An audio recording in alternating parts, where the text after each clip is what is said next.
sa lagay ng ating panahon ngayong umaga po ng December 16, 2024. Sa ngayon po, base sa datos ng Joint Typhoon Warning Center ay nakapasok na po dito sa ating area of responsibility ang LPA na ating binabantayan na tinawag po na Invest 96W at nasa layo na po ngayon ng 662 km east ng Davao Region. Kung hindi po yan malulusaw, ay lalakas po yan sa susunod na mga araw na nabanta po sa Mindanao at Kabisayaan, lalo na po bago mag-weekend. Kaya patuloy lamang po natin yan nababantayan kung matutuloy po o hindi, at ito nga ang pinapakita ng forecast model na ating ginagamit hanggang po sa susunod na 2 linggo. At kung maging bagyo yan bago mag-weekend, ay tatawagin po sa local name na Bagyong Kerubin. At sa lagay ng ating panahon, sa ngayon ay patuloy pa rin ang pag-iral ng hanging amihan dito sa Northern at Central Luzon, shear line sa Southern Luzon, easterly sa Visayas at Intertropical Convergence Zone sa may Mindanao,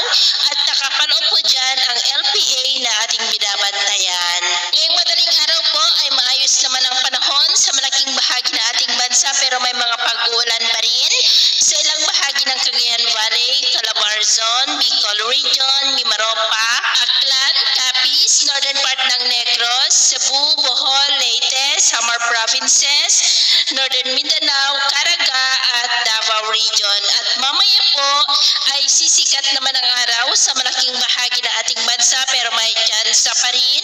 ng cloudy skies with isolated rains dito po sa may Cagayan, ilang bahagi ng Isabela, Calabarzon, Bicol Region, Mimaropa, Aklan, Capiz, Northern Negros, ilang bahagi ng Cebu, Bohol, Leyte, Samar Provinces, Caraga, Davao Region at Zamboanga del Norte. At mamayang hapon po ay posible pa rin ang mga isolated rains dito sa ilang bahagi ng Northern Luzon, Southern Luzon, ilang bahagi ng Kabisayaan at Mindanao, kaya mag-ingat pa rin po tayo. At sa atin naman po mga baybayin, iwasan na po muna natin ang papalaot sa kanlurang baybayin ng Luzon, Northern Seaboard ng Northern at Extreme Northern Luzon, silangang baybayin ng ating bansa mula silangang baybayin ng Luzon hanggang dyan sa may Mindanao, dahil ang mga alon po dyan ay posible po na aabot hanggang sa 7 to 12 feet. Kaya hanggat maaari, ay iwasan na po muna natin ang papalaot dyan sa mga may kulay pula para po mas makaiwas sa mga sakunang